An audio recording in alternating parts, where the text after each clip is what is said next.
Most people moving to Maryland start by asking the wrong question. They ask, John, what's the best place to live in Maryland? And honestly, that question can send you in the wrong direction fast, because the best place for your uncle may be completely wrong for your father's co-friend, and the perfect neighborhood for one family can be a terrible fit for another. So instead of asking what's best, let's talk about the 5 trade-offs you need to understand before you fall in love with a Maryland town that looks amazing online, but doesn't fit your actual life. Well, hey everybody, I'm John Ruckman. I have lived in Maryland my entire life, and I have helped people buy and sell homes for over 20 years, actually 22 years. The one thing I've learned is that moving to Maryland can feel overwhelming. You've got Harford County, you've got Baltimore County, you got Anne Arundel County, PG County, Carroll County, Charles County, Cecil County. There's like 15 counties here. Then somebody online says, move here. And then your cousin says, no, move there. And then your coworkers said someplace else. Before you're too long into it, you're more confused than when you started. And here are like 5 trade-offs every relocation buyer should understand before choosing a Maryland town. So trade-off number 1, commute versus your house. So let's start with a big one. More house usually means a longer commute. Did you hear that? More house, longer commute.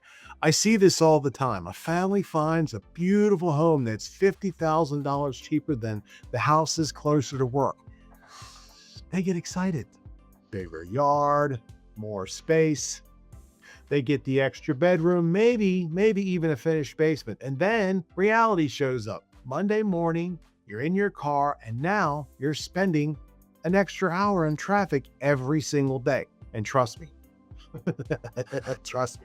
traffic gets a lot less charming after the first month.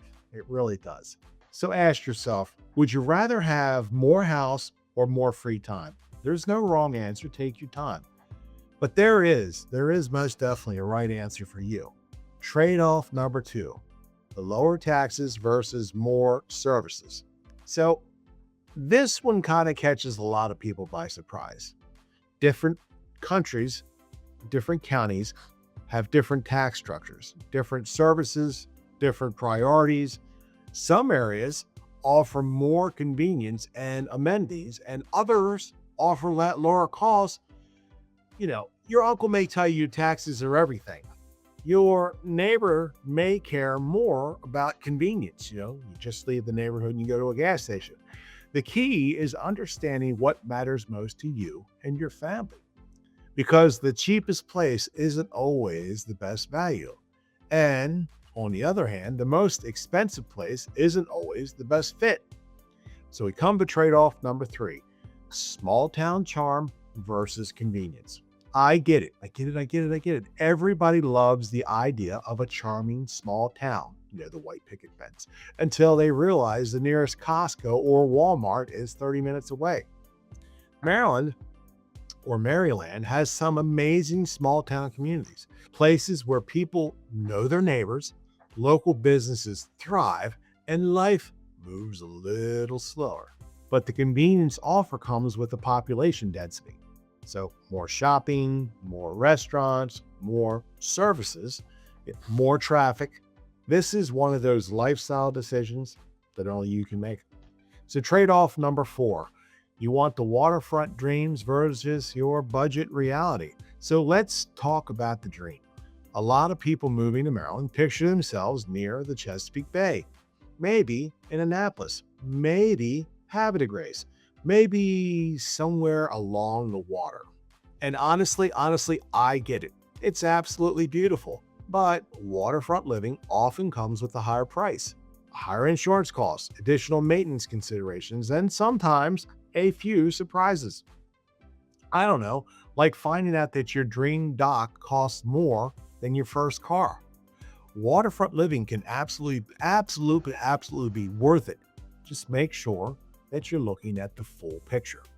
And trade-off number 5, today's house versus tomorrow's life. Often I see buyers focus entirely on the house and forget about the future. Will your job change? Will your kids grow up? Are you planning to retire? Will aging parents eventually move closer? The right town isn't just about where you are today, it's about where you're going in the future. Because let's be honest, moving is expensive, and I don't know of anybody that ever wants to do it twice if they don't have to, me included. I hate moving. So, before you ask, what is the best place to live in Maryland? Try asking yourself these questions instead. How much commute can I tolerate? How important are taxes? Do I want convenience or small town charm? Is the waterfront living worth the extra cost? And does this location fit my future, not just my present? Because the truth is, Maryland has a lot of great places to live.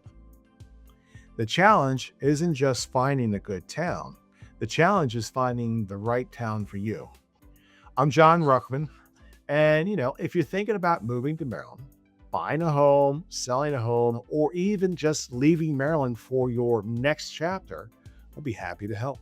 Because my goal isn't to tell you where to live. My goal is to help you figure out where you belong. And around here, that's usually much better. That's usually a much better conversation.